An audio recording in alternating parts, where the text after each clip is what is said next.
भाई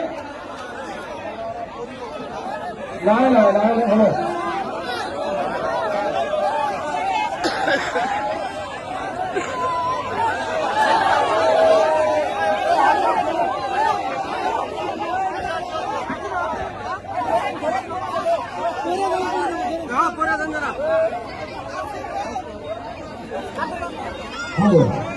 हरे जगह बाहर नहीं करिए हरे स्टूडेंट के बाहर से बाहर नहीं करिए